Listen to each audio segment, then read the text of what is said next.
precioso de Cristo. Amén. ¿Qué es algo que te gustaría hacer antes de morir? ¿Lo has pensado alguna vez? ¿Qué es algo que dices, no me puedo morir antes de hacer esto? Algo que te gustaría hacer antes de morir. En España hay una fundación benéfica que se llama la Ambulancia de los Últimos Deseos, y leía un poco que esta asociación benéfica contacta con enfermos terminales para concederles esos últimos deseos, esas cosas que les gustarían hacer antes de morir, pero que no pueden por su situación. Algunos, leía, que tienen el último deseo de conocer a alguna persona famosa, de la que han sido seguidores y desean conocerla, y esta asociación pues les permite conocerlos, o para otros simplemente es ir a algún lugar. Leía incluso algunos lugares normales, leía de algunos que su último deseo era dar un paseo en una barca por el mar, o alguien que nunca había pisado una playa y quería pisar una playa antes de morir. Últimos deseos que muchos tenían, para otros era simplemente visitar a familiares para despedirse de ellos. Hoy hemos leído de un hombre llamado Simeón, un hombre que también quería hacer una sola cosa antes de morir. Antes de morir tenía que hacer esta cosa, y no era un simple deseo que él tenía, era que Dios le había revelado que haría esto antes de morir. Su deseo era ver a Cristo, ver al Mesías, ver al ungido del Señor, a aquel que deseaba su alma. Y en el versículo 29, Simeón, este hombre seguramente anciano, dice ahí: ahora, Señor, despides a tu siervo en paz. Ya me puedo morir conforme a tu palabra. Versículo 30 dice: porque han visto mis ojos tu salvación. Eso era el deseo, ese era el deseo de Simeón. Mis ojos han visto tu salvación, han visto mis ojos tu salvación. Y ese es el título de la predicación en el día de hoy. Mis ojos, han visto mis ojos tu salvación. Simeón decía: eso me vale, ya está, eso me vale, no necesito nada más, ya me puedo morir, estoy contento, estoy en paz, me puedo despedir de la gente, he cumplido el mayor deseo de toda mi vida. Te pregunto, ¿cuál es el deseo de tu alma? Te pregunto, ¿han visto tus ojos la salvación de Cristo? ¿Has experimentado esta salvación que solamente está en Jesús? Ahora, algo curioso ahí, como un pequeño paréntesis, es que él dice: han visto mis ojos tu salvación. Es curioso que no diga: han visto mis ojos a tu Salvador, o a mi Salvador, porque dice salvación y no Salvador. Sabemos que Cristo es el Salvador del mundo, por supuesto, pero ¿sabes qué? Él mismo es también nuestra salvación. No solamente Cristo es la persona salvadora, Él mismo es también el medio de salvación. Y podemos verlo con una ilustración. Te estás ahogando en el mar, te estás ahogando y un hombre va por ahí por la orilla y este hombre te ve, va corriendo y te tira un salvavidas, y puedes salvarte a través de coger ese salvavidas. Ahora, ese hombre es tu salvador, en cierta manera, con minúscula, pero el salvavidas es tu salvación, es tu medio de salvación. Si te pica una víbora en el campo y tienes un amigo médico allí que te lleva corriendo rápidamente al hospital, y allí en el hospital te suministra el antídoto para ese veneno, entonces ese médico, ese amigo tuyo es tu salvador, pero el antídoto es tu salvación. Podemos entender eso. Ahora, si alguien te dispara un tiro y un amigo se pone en medio y recibe el balazo, ese amigo es tu salvador, es la persona que te salva, pero también es el medio de salvación. Ese amigo es tu salvador y tu salvación. Y Cristo, eso es exactamente lo que hizo, pero infinitamente más grande que eso. Cristo se puso en medio. La ira de Dios, el juicio de Dios que merecíamos, había sido disparado contra nosotros. Y Cristo se puso en medio. Y por eso Él no solamente es nuestro Salvador, la persona que nos salva, pero Él también es el medio de salvación. Él es nuestra salvación. Porque la salvación que nos trae Cristo no es externa a sí mismo. La salvación que nos trae Cristo es Él mismo. Es Él mismo. Es la sangre de Jesucristo que nos limpia de todo pecado. No es solamente una obra que hizo Cristo, es Él mismo que nos limpia de todo pecado. Colosenses 1:21 dice: Él os ha reconciliado en su cuerpo de carne por medio de la muerte.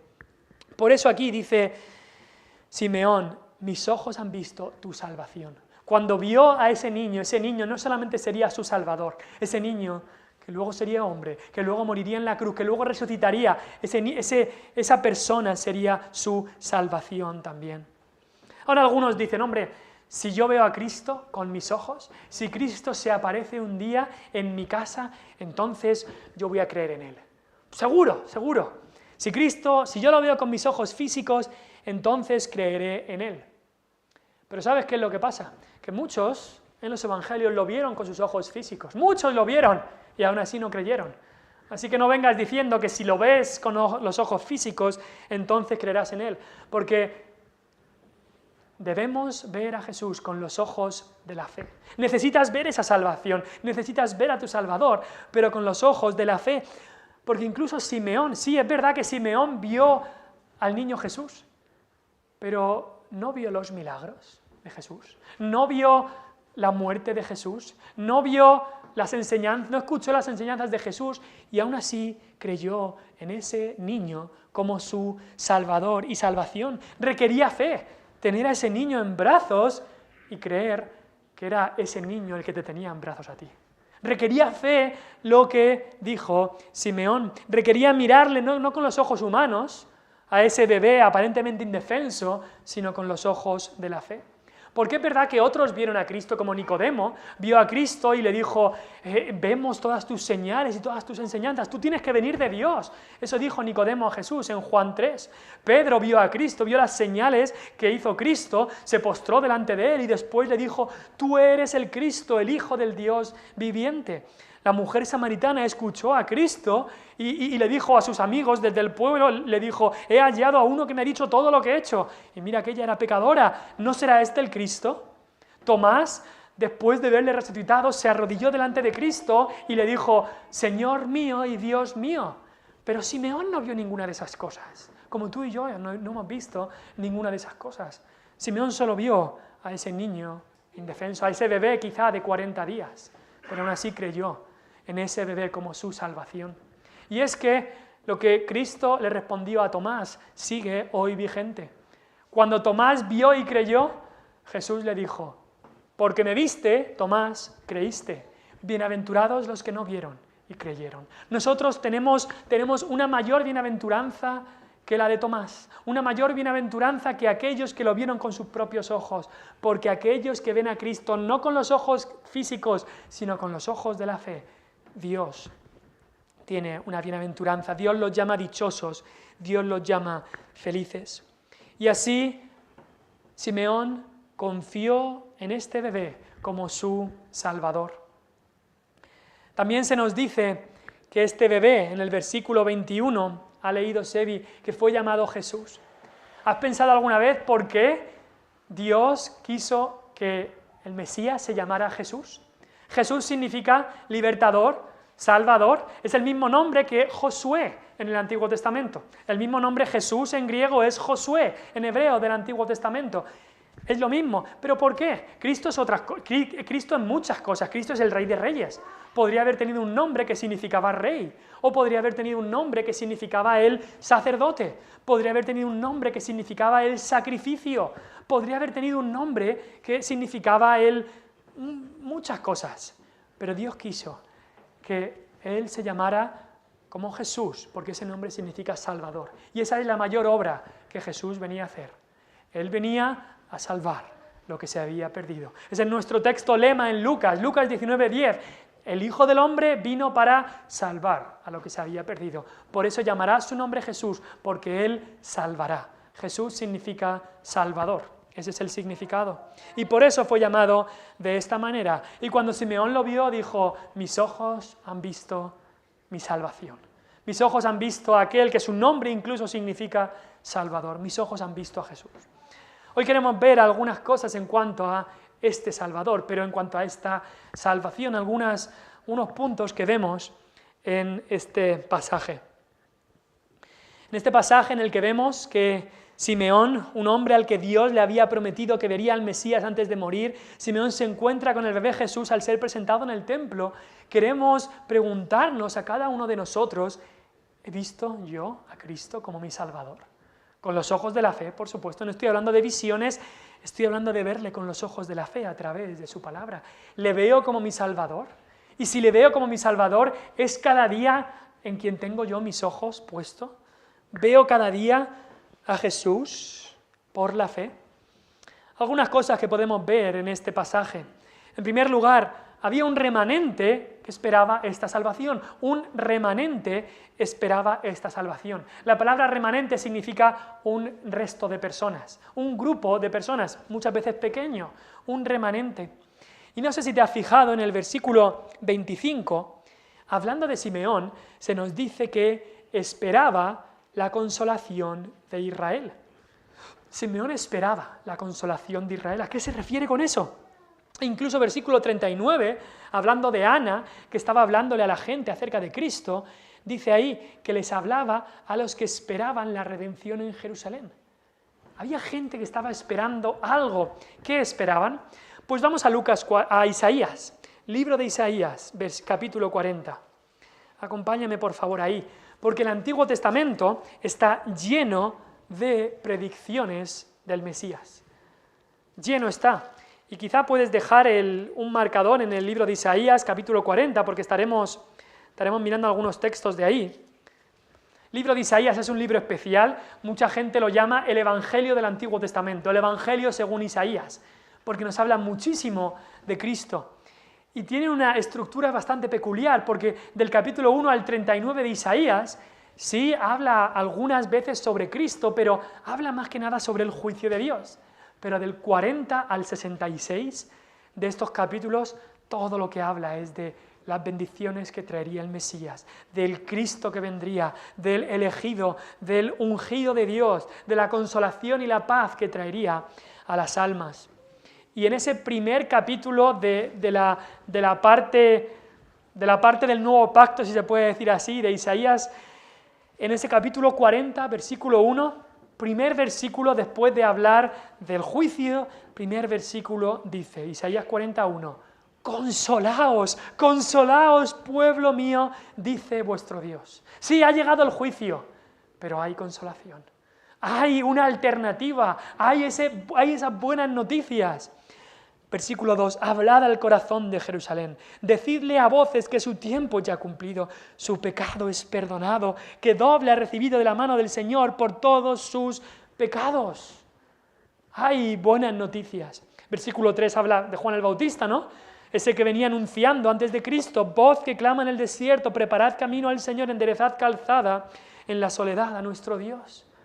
Ya viene anunciando que viene un Salvador, que viene consolación, que viene la paz, que vienen buenas noticias. Y el libro de Isaías está lleno de ese anuncio, capítulo 53 de Isaías. No sé si lo has leído, no lo vamos a leer, pero lo puedes leer después si quieres. Es una descripción tremenda de lo que haría Cristo, de cómo sufriría Cristo, escrito 800 años antes de que Él viniera, capítulo 53 de Isaías. Isaías está lleno, pero el Antiguo Testamento está lleno de estas predicciones que decían, vendrá un Salvador. Sí, habéis sufrido el juicio, pero como pecadores es lo que merecíais, pero hay alguien que vendrá a perdonaros de vuestros pecados. Hay alguien que vendrá a ser la consolación de tu alma, el que da paz a tu alma. Y aquí, en Lucas, capítulo 2, había algunos que esperaban esta salvación. Había un remanente que estaba esperando esta salvación. Es verdad que entonces, en el contexto de ahí, cuando nació Jesús, en Israel, el contexto era muy oscuro. Había mucho pecado, había mucha oscuridad espiritual, estaban los religiosos que eran los fariseos, los saduceos, y habían llenado la religión verdadera, la habían llenado de ritos, de tradiciones, de ideas suyas, de opiniones, de rivalidades. Habían plagado todo lo que es la religión verdadera de eso. Había pecado de todo tipo, pero aún así Dios se había guardado un remanente escogido por gracia, un remanente que tenía sus ojos puestos en el Mesías, un remanente que de verdad estaba esperando a Cristo. Y Simeón y Ana eran parte de ese remanente. Y por eso nos dice que Simeón esperaba la consolación, haciendo una clara referencia, creo yo, a Isaías 41. Vendrá un tiempo en el que Dios va a traer consolación a este mundo, no solamente juicio, sino consolación. Y no solamente eso, sino que dice Ana, que nos dice ahí en Lucas, que Ana le hablaba a todos los que esperaban la redención. Consolación nos dice que hay esperanza, que hay buenas noticias, y redención nos habla de que serían comprados. Cristo vino a traer redención. Redimir algo es comprarlo. Ha sido vendido como esclavo y es volverlo a comprar. Y eso es lo que vino a hacer Cristo. Y aquí había unas personas, pocas, quizá pocas, pero unas personas, un remanente que estaba esperando la salvación de Dios. Un remanente esperaba esta salvación. Quizá tú piensas que somos muy pocos. Quizá tú piensas que hay muy pocos en este mundo que de verdad estén buscando, anhelando la salvación, que hayan sido salvos, que hayan sido limpios de sus pecados. Pero Dios los tiene. En tiempos del profeta Elías, él decía, solamente yo he quedado. Y Dios le dijo, de eso nada, de eso nada. Es verdad que quizá hay pocos de un país que quizá eran millones, dice, yo me he reservado 7.000. 7.000 que no han doblado su rodilla ante Baal. Y así Dios consoló a Elías. En tiempos de oscuridad tremenda en las que él vivía, aún Dios tenía un remanente. Y en tiempos de oscuridad como los que vivimos ahora, Dios tiene un remanente, Dios tiene un resto, Dios tiene un grupo de personas que han creído en Él, que esperan y que han recibido esa salvación. Quizá tú anhelas y deseas recibir esta salvación, pero aún no la has recibido. Ven a Cristo, ven a Cristo. Tú estás esperando esta redención, pero aún no la has experimentado. Entonces ven a Cristo. Ven a Cristo y Él te dará la seguridad de que serás hecho hijo de Dios. No solamente esperarás esta salvación, sino que estarás seguro de esta salvación. Pero Simeón y Ana lo que estaban esperando era que llegara aquel que vendría a traer esa salvación. Pero en segundo lugar, en cuanto a esta salvación, hemos visto que había un remanente que esperaba esta salvación. En segundo lugar, la ley es cumplida en esta salvación. Volvemos a Lucas 2. Y algo curioso de este pasaje que estamos viendo es que hay una cierta palabra que se repite 5 veces. Versículo 22 dice, conforme a la ley de Moisés. Versículo 23 habla de la ley del Señor. Versículo 24 también habla de la ley del Señor. Versículo 39 también habla de la ley del Señor. Y versículo 27 nos dice, conforme al rito de la ley. La palabra ley se nombra 5 veces. Cuando estás estudiando la Biblia, estás estudiando un pasaje, mira a ver qué palabras se repiten bastante, porque eso te hará ver algo del significado del pasaje. Esas palabras que se repiten una y otra vez. Y Lucas quería dejarnos claro que Cristo iba a cumplir la ley, que Cristo iba a cumplir la ley perfectamente. En Gálatas 4:4 se nos dice que Cristo nació de mujer, pero también nació bajo la ley. Cristo, aunque Él no tenía que cumplir esa ley como Dios que es, pero Cristo se puso bajo la ley, cumplió toda la ley. Filipenses nos dice que Él se hizo obediente. ¿Te imaginas a aquel que no tiene que obedecer haciéndose obediente? Muchas veces, cuando enseñamos a nuestros hijos, decimos, tú debes obedecer a papá y a mamá. Y muchas veces ellos dicen, pues esto es, si yo tengo que obedecerte a ti, tú también me tienes que obedecer a mí. Decimos, no, las cosas no funcionan así. Dios ha hecho una autoridad. Tú tienes que obedecer a papá y a mamá. Y somos nosotros como criaturas que debemos obedecer a Dios. Él no se tiene que poner bajo ninguna obediencia. Pero Cristo, aun siendo Dios, vino y como hombre se hizo obediente. Dios haciéndose obediente. Eso es algo que excede a nuestro conocimiento. Ahora, normalmente cuando hablamos de la ley en el Antiguo Testamento, la podemos separar o dividir entre 3 partes. La ley moral, que se refiere a los 10 mandamientos, o se resumen los 10 mandamientos, la ley ceremonial, que es todos esos sacrificios en el templo y demás, y también la ley judía, la ley civil, la ley judicial. Y Cristo cumplió las 3 leyes, Cristo cumplió todas estas leyes, en ningún momento rompió ni un solo mandato. Cumpliría una ley como la ceremonial para abrogarla, para que ya no tuviera que haber todos esos sacrificios. Y cumplió otra ley como la moral para satisfacerla. Esos 10 mandamientos que nosotros hemos roto una y otra vez, Cristo los cumplió para satisfacer esa ley. Y si Él iba a ser nuestro Salvador, Él tenía que cumplir la ley. El cordero que se iba a sacrificar, el cordero de Dios que quita el pecado del mundo, tenía que ser puro, tenía que ser perfecto. Tú y yo, para ir al cielo, tenemos que cumplir la ley perfectamente. Y no lo hemos hecho, y no lo vamos a hacer, pero Cristo lo hizo por nosotros. Como hemos dicho otras veces, Él no solo murió en nuestro lugar, también vivió en nuestro lugar. Él no solo murió la muerte que nosotros merecíamos, también vivió la vida que nosotros teníamos que vivir. Él cumplió la ley por nosotros, y en eso vemos también cómo Él es el hombre perfecto, el hombre con mayúscula. Adán fue el primer hombre y él cayó. Tú y yo seguimos a Adán como hijos de Adán y Eva y también caemos. Pero Cristo es el hombre con mayúscula. El hombre que vivió como Dios había diseñado al hombre para vivir. El hombre con mayúscula. Y vemos en tres eventos que se narran aquí de la vida de Cristo que Él cumplió la ley. Lo primero es la circuncisión. Versículo 21. Cumplidos los 8 días para circuncidar al niño, le pusieron por nombre Jesús. En Génesis 17 se nos dice que esto debía hacerse. La circuncisión, todo judío debía estar circuncidado.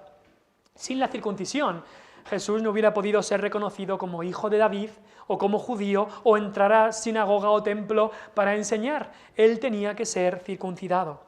Y es verdad que, aunque la circuncisión era un símbolo de purificación, de quitar esa contaminación, está claro que en Cristo ese símbolo no existía porque Cristo era sin pecado. Pero como ocurrió también en su bautismo, Él se sometió a la ley, porque era necesario que se cumpliese toda justicia. Él no necesitaba ser circuncidado, el símbolo de ahí no existía, porque Él era sin pecado, pero Él lo hizo para someterse a la ley. No solamente la circuncisión, después leemos en el versículo 22, que se cumplieron los días de la purificación de ellos. En la ley judía, no sé si sabíais esto, pero en la ley judía existía una regla, una ley que decía que después del parto la mujer tenía el derecho y la obligación de quedarse en casa un tiempo recuperándose, purificándose. No debía estar fuera, no debía ir al templo, sino que debía quedarse en casa ya que sería considerada inmunda. Al tener un niño debía quedarse 40 días, al tener una niña 80 días. Si lo piensas, es de las primeras, o quizá la primera sociedad que tenía una baja de maternidad oficial. Según la ley, las mujeres tenían esta baja de maternidad.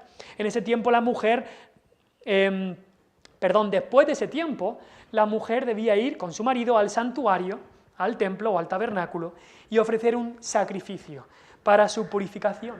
En esto estaba reconociendo que eran pecadores, que aun con las buenas noticias del nacimiento eran pecadores, y que solo la sangre derramada de un sacrificio podía limpiarles y salvarles. Ya el niño de pequeño, bien pequeño, acompañaba a sus padres a hacer ese sacrificio, para que se diera cuenta estos padres y le enseñaran a este niño que nació como pecador, que los padres eran pecadores, que necesitaban un sacrificio, necesitaban a alguien que muriese por ellos. Había 2 tipos de sacrificios, un tipo más para las personas que tenían más dinero y luego había un tipo para las personas que eran pobres. Y aquí se nos dice que trajeron un par de tórtolas o 2 palominos, unas aves, y esa era la ofrenda del pobre. Nos damos cuenta aquí que María y José eran bien pobres. No tenían ni para unos corderos, solo tuvieron para 2 pájaros para que hicieran este sacrificio. ¿Has pensado eso alguna vez? De todas las familias del mundo, Dios escogió a una familia bien pobre para que su hijo naciera allí. Dios es amigo de los pobres. No pensemos nunca que soy demasiado pobre. No, Dios es amigo de los pobres. Es más, los ricos son los que tienen que llevar cuidado, porque las riquezas nos alejan muchas veces de Dios. Pero Dios es amigo del pobre y Dios quiere que en espíritu seamos pobres. Bienaventurados los pobres en espíritu, porque de ellos es el reino de los cielos. Ahora, este venir en purificándose, María y José, nos hace ver también de que María no era sin pecado concebida, porque si no, esto no tendría ningún sentido, venir a purificarse. Tenía que venir a purificarse porque tanto María como José eran pecadores, aunque Cristo, por supuesto, era sin pecado. Entonces Cristo cumplió la ley en su circuncisión, en la purificación de su madre y de su padrastro, y también en la presentación delante del Señor. Como está escrito en la ley del Señor, todo varón que abriere la matriz será llamado santo al Señor. Aquí también tenemos que entender un poco la costumbre o la ley del Antiguo Testamento. ¿Os acordáis en el libro de Éxodo cómo hubieron 10 plagas? La última plaga era la plaga de los primogénitos. Los primeros nacidos iban a morir. Dios iba a venir, iban a morir. La única manera de que no murieran era si había sangre puesta, sangre de un cordero, en el dintel de la puerta y en los postes. En esas casas donde la sangre había sido derramada, el ángel de la muerte no entraba. Y esos primogénitos eran salvados de la muerte. Y eso es lo que pasó en la última plaga en Egipto. Quizá habéis oído de eso, lo habéis leído, quizá lo sabíais antes. Pero una historia que quizá es un poco no tan conocida es que unos meses después, cuando Dios dio las leyes, Dios dijo: estos primogénitos que han sido salvados por la sangre derramada, estos primeros nacidos son míos. Como los otros murieron y estos debían morir, pero fueron salvados por la sangre derramada, son míos. Dice, así que cada vez que nazca un primer nacido debe ser presentado delante del Señor y hay un pago que debe hacerse. Y lo que se hizo en el libro en la ley de Dios es que cada padre venía y daba un pago a Dios como agradecimiento, pero también como redención para poder tener a su hijo en cierta manera y como agradecimiento por su hijo haber sido librado de la muerte. ¿Por qué? Porque decía ahí, cada primer nacido, como está escrito en la ley del Señor, todo varón que sea primer nacido, que abriere la matriz, será llamado santo al Señor. Así que siempre que había un primer nacido, una mujer daba luz por primera vez, entonces venían y presentaban al Señor a este niño. Le daban gracias a Dios, daban incluso un pago para darle gracias al Señor por este primer nacido. Ahora, aunque nosotros no tenemos ningún mandato específico en la Biblia en cuanto a presentar nuestros hijos al Señor, sí tenemos el ejemplo de nuestro Señor. Nuestro Señor Jesucristo fue presentado de niño delante del Señor. Así que en muchas iglesias evangélicas se ha hecho la buena costumbre de presentar nuestros niños al Señor. Es un deseo de los padres que desean que sus hijos sean del Señor, que Él los salve de sus pecados, que Dios los haga suyos. Y por eso muchos padres, cuando tienen un hijo, sea el primero, segundo, tercero o cuarto, presentan o dedican sus hijos al Señor. Es un compromiso también, un pacto en el que los padres, padre y madre, hacen delante del Señor de criar a sus hijos en el Señor, leer la Biblia con sus hijos, instruirlos y corregirlos en los caminos del Señor. Así que Cristo cumplió la ley en su circuncisión, purificación de sus padres y en su presentación delante del Señor.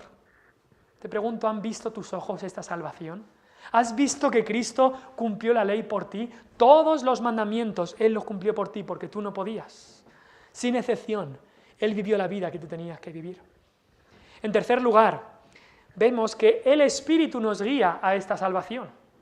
Hemos visto que había gente esperando esta salvación, que la ley fue cumplida en esta salvación, pero en tercer lugar, el Espíritu nos guía a esta salvación.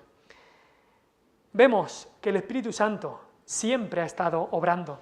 Y vemos aquí en el caso de Simeón, que en 3 versículos se nombra al Espíritu 3 veces. En primer lugar, en el versículo 25, habla de Simeón, hombre justo y piadoso, esperaba la consolación de Israel y el Espíritu Santo estaba sobre él. Tenemos que tener claro, el Espíritu Santo no es una novedad del Nuevo Testamento. El Espíritu Santo estaba ya presente en el Antiguo Testamento y estos textos de incluso el nacimiento de Cristo, antes de que Cristo muriera, antes de Pentecostés, ya el Espíritu Santo estaba presente. Me acuerdo una vez a hablar con alguien sobre la Trinidad y que este joven me dijera, para explicar la Trinidad, me dijera algo como, mira, pues si quieres entender la Trinidad, tienes que entender que hay un solo Dios, pero que en el Antiguo Testamento era el Padre, que ese Dios después en los Evangelios era el Hijo, y ese Dios después de Pentecostés es el Espíritu Santo. Como si fuera un Dios con 3 nombres. No, eso no es la Trinidad. Cuidado. No es un Dios con 3 nombres distintos. E incluso Dios no podemos decir que en el Antiguo Testamento obraba solo el Padre, después obró el Hijo y después ahora obra el Espíritu Santo. No. Desde el principio de los tiempos ya obraba el Padre, el Hijo y el Espíritu Santo. un Dios en 3 personas. Segundo versículo de la Biblia, Génesis 1:2, dice, y el Espíritu se movía sobre la faz de las aguas. Y luego cuando Dios va a crear el Dios Trino, hemos cantado Bendita Trinidad, cuando Dios fue a crear al hombre, que dijo, hagamos el hombre a nuestra imagen. Las 3 personas, Padre, Hijo y Espíritu Santo, estaban obrando allí. Y por supuesto que en el Espíritu Santo tenía que estar el Antiguo Testamento, porque si hubo gente que se salvó en el Antiguo Testamento, solo se puede ser salvo si el Espíritu Santo obra en tu corazón. Solo se puede ser salvo así. El Espíritu Santo trae el nuevo nacimiento. El Espíritu Santo te convence de pecado. Te pregunto, ¿te ha convencido de pecado el Espíritu Santo? ¿Te convence cada día del pecado que hay en tu vida? Eso es lo que hace el Espíritu Santo. Te muestras la salvación en Cristo. Romanos 8:9 dice, si alguno no tiene el Espíritu de Cristo, no es de Dios. Así de claro. Solo los que son de Dios tienen el Espíritu de Cristo. Así que, ¿cómo es que Simeón podía ser justo y piadoso, como dice aquí? Porque el Espíritu Santo había obrado. El Espíritu Santo estaba sobre él, nos dice. El Espíritu viene a él en la salvación. Pero hay algo más que hace el Espíritu Santo. El Espíritu nos revela acerca de la salvación. Versículo 26 dice ahí, le había sido revelado por el Espíritu Santo que no vería la muerte antes de que viese al Espíritu, antes de que viese al ungido del Señor. El Espíritu Santo tiene una labor de guiarnos hacia Cristo. Siempre nos va a guiar hacia Cristo. Siempre va a glorificar a Cristo. Siempre va a guiarnos a la salvación. Eso es lo que hace el Espíritu Santo. Y eso es lo que pasó en la vida de Simeón, pero en él de una manera especial, porque incluso el Espíritu Santo le había revelado que él no se iba a morir hasta que viese a Cristo. Que él no se iba a morir hasta que viese al Mesías en carne. Él recibió esta revelación y Dios la cumplió. Dios la cumplió en su vida. Ahora, quizá nos viene a la mente decir, bueno, entonces ¿puede el Espíritu Santo revelarme cosas sobre mi futuro? ¿Sigue revelando el Espíritu Santo cosas que no sabemos? Bueno, en el Antiguo y Nuevo Testamento hay lo que se llamaba el don de profecía. Vemos a Ana, en el versículo 36, estaba también allí Ana profetisa. Y había un don de profecía, había profetas en el Antiguo y en el Nuevo Testamento. ¿Qué significa ser profeta? ¿Qué significa profetizar? Pues en la Biblia tiene dos significados. Y se podría ver más complejo, pero 2 significados. Profetizar o ser profeta, primero es predicar. Y esa función sigue en el día de hoy. Cada vez que tú expones el Evangelio, cada vez que le hablas a alguien de Cristo, cada vez que una persona se sube aquí, en cierta manera se podría decir está haciendo la labor de un profeta, porque está predicando. Le están diciendo al pueblo lo que ya está en la palabra de Dios. Pero el segundo aspecto de la palabra profeta o de profetizar es el de predecir. No solamente el de predicar, sino el de predecir. Y vemos en el Antiguo Testamento profetas como Jeremías, que predijeron que el pueblo iría cautivo 70 años. Profetas como Isaías, que predijeron que vendría alguien llamado Ciro y se reconstruiría el templo. Nuevo Testamento, un profeta llamado Agabo le dijo a Pablo que sería apresado en Jerusalén. Pablo mismo, en un naufragio que tuvieron, él predijo que no habría pérdidas de vidas humanas, sino solo de la nave. Y todo eso era el Espíritu Santo revelando estas cosas. Eran dones sobrenaturales que Dios daba para dar y confirmar su palabra, porque no tenían la Biblia al completo. Y ahí está el detalle. Ellos no tenían lo que tenemos nosotros. No tenían la Biblia al completo. Así que Dios algunas veces daba ese don sobrenatural y el Espíritu Santo daba esas revelaciones. Conforme la Biblia se fue completando, conforme había más y más libros del Nuevo Testamento escritos, menos y menos se dio estas revelaciones, estas predicciones. Así que ahora ya no necesitamos todo eso. No necesitamos que venga alguien y diga, yo tengo don de profecía. Ya no hay profetas ni apóstoles. Nos dice el Efesios capítulo 2, versículo 20, que la base de nuestra fe está en Cristo y en la doctrina de los apóstoles y profetas. Esa es la base, no hay que volver a edificar eso. Cristo es nuestra piedra angular y Él dejó apóstoles y profetas que son los que escribieron los libros del Nuevo Testamento. Y una vez eso acabado, ahora tenemos que edificar, pero ya no existen esos oficios de apóstol y profeta de esa manera. Ahora, ¿Dios sigue teniendo el mismo poder? Por supuesto, por supuesto. Dios puede hacerlo si quisiera, por supuesto. Y no ocurre a veces, en algunos sermones, quizá te ha pasado a ti, que el Espíritu Santo obra en las palabras del pastor para que el pastor diga esas palabras que justo era lo que te hacía falta esa semana. O el Espíritu Santo obra y utiliza las palabras que has escuchado para hablarte de esos pecados que están luchando, de esas cosas que están ocurriendo en la vida. Y a veces dice alguien, parece que esa persona sepa mi vida, porque es justo lo que yo necesitaba o es justo lo que yo estoy haciendo. Es el Espíritu Santo obrando. Pero también tenemos que llevar mucho cuidado cuando escuchamos a gente, y muchas veces ocurre en el mundo pentecostal, gente que dice, Dios me ha revelado, Dios me ha dicho que va a pasar esto, o que va a pasar lo otro, o que tienes que ir para allá, o que tienes que ir para el otro lado. Y muchas veces eso lleva a decisiones necias, eso lleva también a problema tras problema, y muchas veces incluso son cosas en contra de la palabra de Dios. No, el Espíritu Santo nunca va a decir nada que vaya en contra de la palabra de Dios. Si alguien dice, Dios me ha revelado algo, y está ya en la Biblia, pues es innecesario esa nueva revelación. Y si alguien dice, Dios me ha revelado algo, y va en contra de la Biblia, entonces es blasfemia, es herejía, y hay que rechazarlo. Así que por eso la Biblia está completa, no necesitamos nuevas revelaciones. ¿Quieres que el Espíritu Santo te revele su voluntad? Ya lo ha hecho. Ya lo ha hecho, lee la Biblia, y ahí encontrarás la voluntad revelada del Espíritu Santo. Así que vemos cómo el Espíritu Santo estaba en Simeón, le reveló algo especial a Simeón, pero también el Espíritu movió a Simeón. Versículo 27, movido por el Espíritu Santo, vino al templo.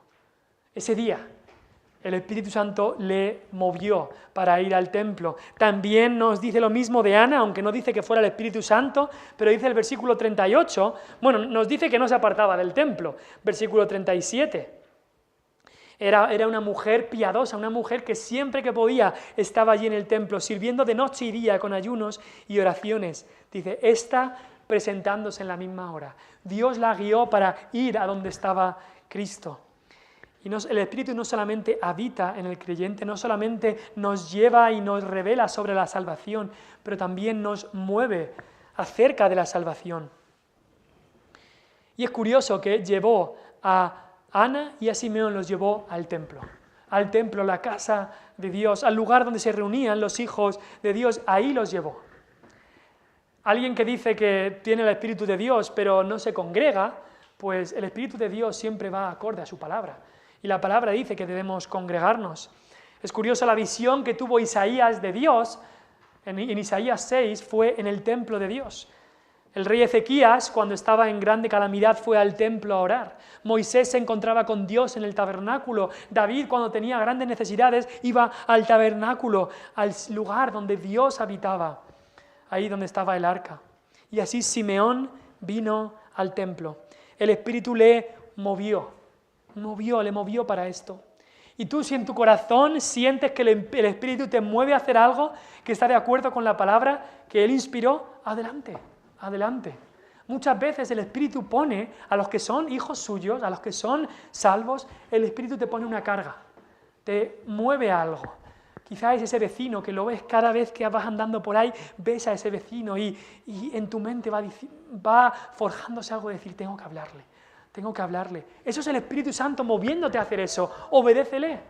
Quizás un pecado en tu vida, que lo has tenido por tiempo y el Espíritu te está moviendo a decir, deja eso ya. Obedece al Espíritu Santo. Quizás es que el Espíritu Santo te está moviendo a pasar más tiempo en oración. Y quizás no estás oyendo, pero te está poniendo esa carga más y más. Obedece al Espíritu Santo. Si te mueve ahí, si te mueve aquello que va a favor de la palabra de Dios, que va con la palabra de Dios, adelante, obedece al Espíritu Santo, a la guía del Espíritu Santo. Debemos ser sensibles al mover del Espíritu Santo, a la guía del Espíritu Santo. Cuando conduces un coche nuevo, yo no he conducido muchos coches, pero sí que me ha pasado que cuando conduces un coche diferente, una de las primeras cosas que te das cuenta es el volante, cómo está el volante.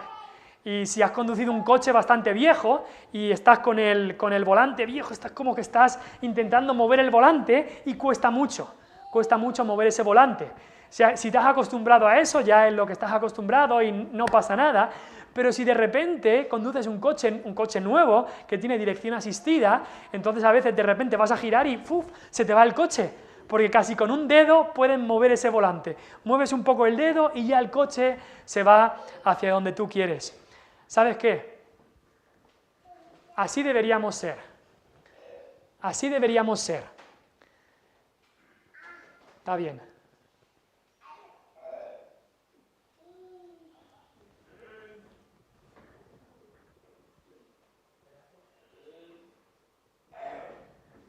Vale. Así deberíamos ser también nosotros, que no nos tenga como ese volante, con dirección asistida. Bueno, esperamos un poco, luego seguimos. ¿Estás bien? Se le ha quedado algo ahí, vale.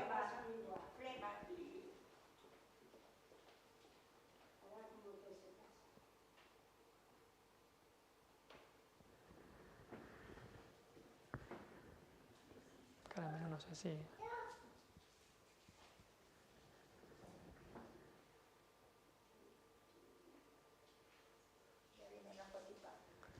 Vale.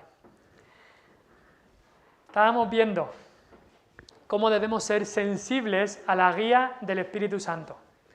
Deberíamos ser como un volante con dirección asistida.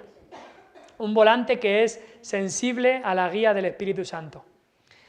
Que no nos tenga que retorcer el Espíritu Santo para movernos, sino que seamos tan sensibles que a la primera de cambio que Él nos mueva, que nos dirija a donde Él quiera.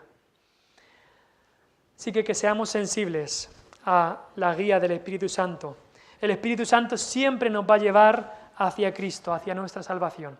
Que seamos sensibles al Espíritu Santo, a lo que Él hace en nuestra vida. Esta salvación que habló Simeón, en cuarto lugar, es una salvación que es para todas las naciones. Toda nación puede recibir esta salvación. Mira lo que dice Simeón en su primer discurso de bendición a Dios, su primera canción, en cierta manera también, porque esto es una alabanza. Dice: han visto mis ojos tu salvación, la cual has preparado en presencia de todos los pueblos. Dios no preparó esta salvación para un pueblo, como algunos enseñan que Dios solo quería salvar a los judíos, pero como los judíos rechazaron, bueno, pues se la ofrezco a todo el mundo. No, la salvación de Dios no es así.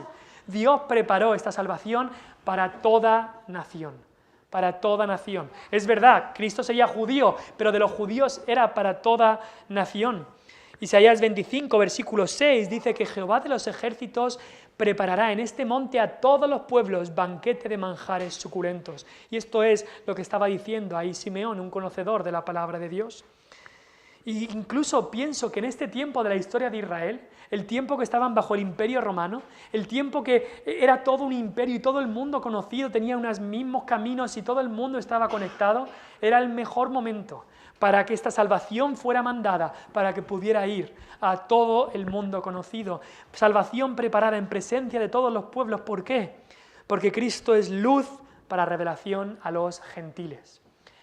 Cuando estudiamos el Nuevo Testamento y aparece la palabra gentiles, tenemos que saber que no significa que estas personas eran amables o buenas. Gentiles significa los que no eran judíos. Eso es lo que significa esta palabra gentiles.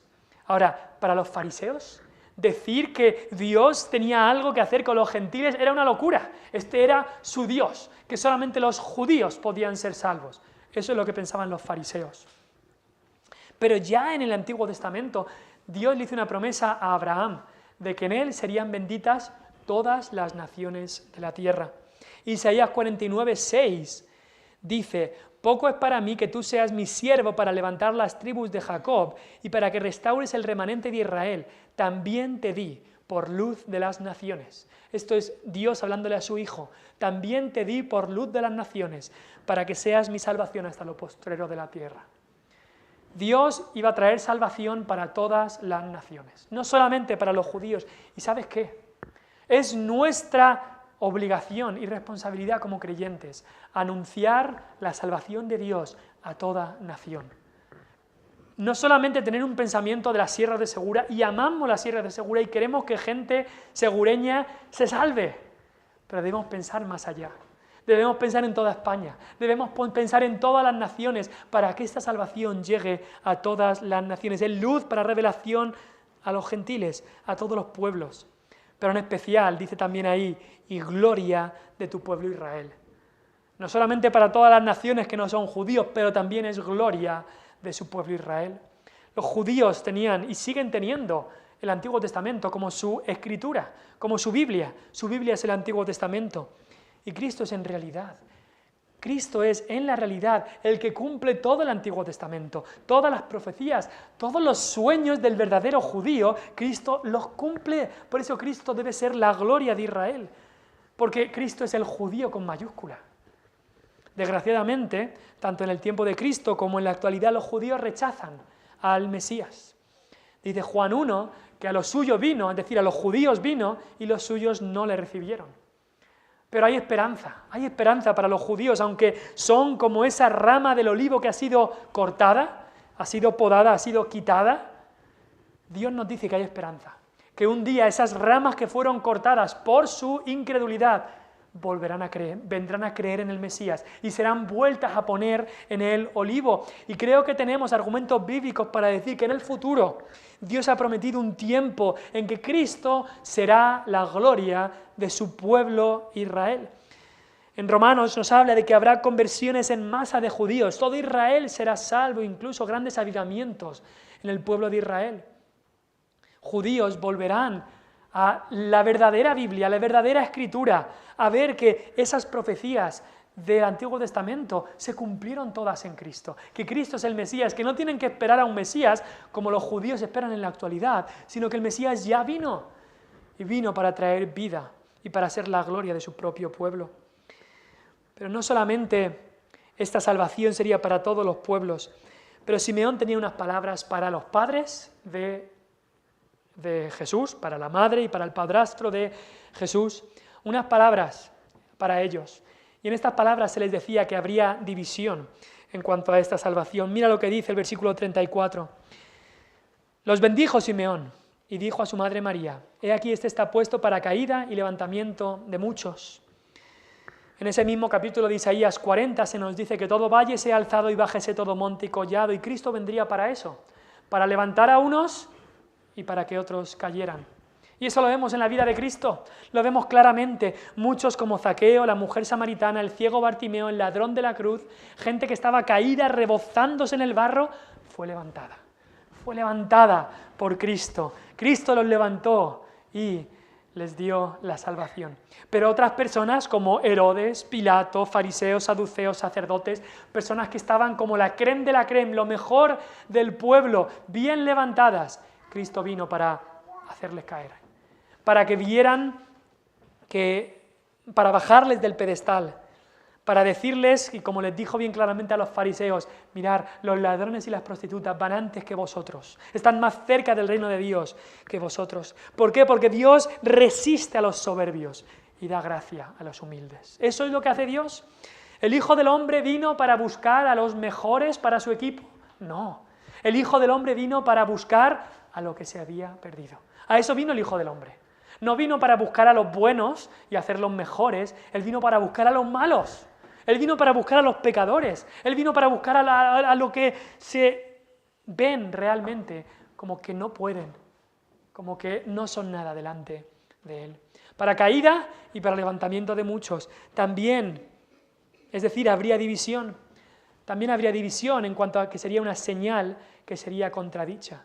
Porque Cristo es esa señal de Dios. Él es la imagen del Dios invisible. Cristo nos revela la justicia, santidad, amor y gracia de Dios. Él es la señal de Dios. Pero no todos aceptan a Cristo como esa señal que Él es.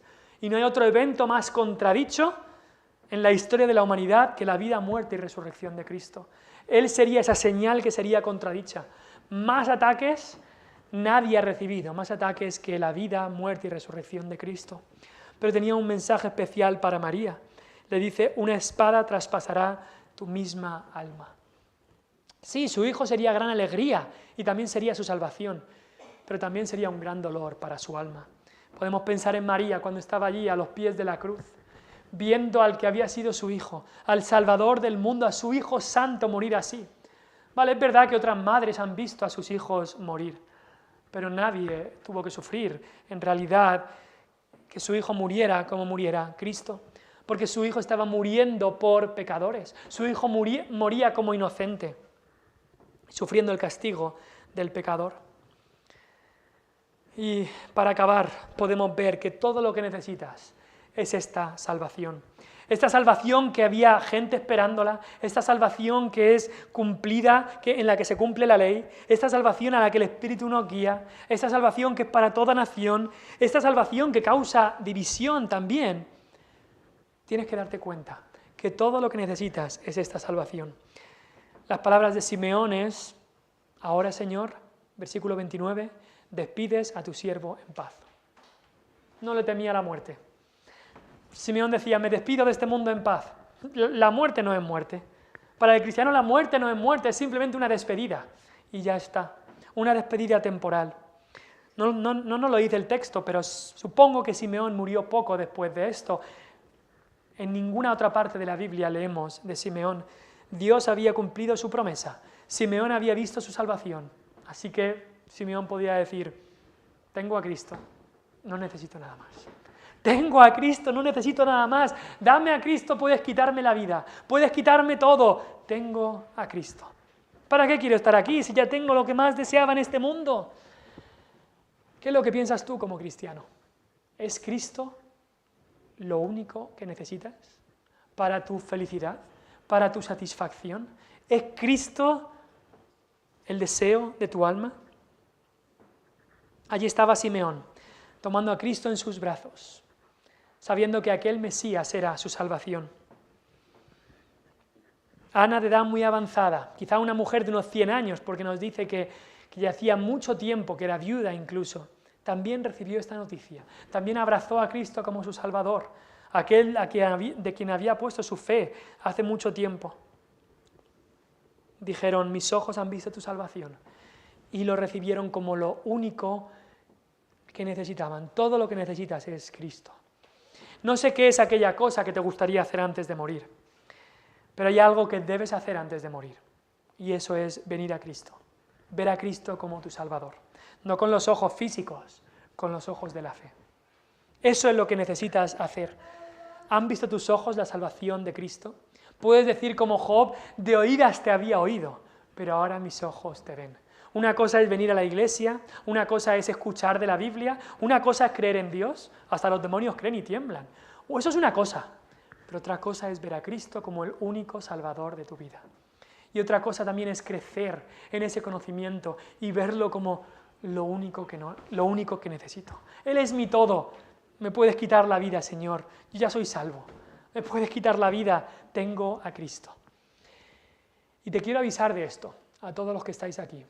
Porque si tus ojos no ven esta salvación antes de morir, si tus ojos no han visto a Cristo, me refiero a los ojos de la fe, si no has recibido a Cristo como tu Señor y Salvador, lo primero que verán tus ojos después de morir será el castigo eterno.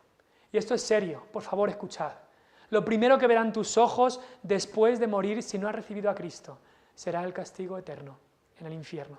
Lo primero que verán tus ojos después de morir si no has visto a Cristo con los ojos de la fe será un infierno en llamas. Esto no es algo bonito que hablamos y ya está. Esto no son palabras simplemente de hombres. La Biblia nos dice que Dios envió a su Hijo para que todos los que en Él creen no se pierdan, mas tengan vida eterna. El que no cree será condenado. Y no me refiero a creer en Dios. No, se refiere la palabra de Dios a creer en Cristo como el único Salvador de tus pecados. Y esa fe en Cristo hace un cambio en el interior. Si tus ojos, si no has visto a Cristo como el Salvador de tu vida antes de morir, después de morir lo que verás será la condenación. Y por eso rogamos por tu alma. Por eso lloramos por ti, para que vengas a Cristo antes de que sea demasiado tarde. Oremos. Señor, obra en nuestro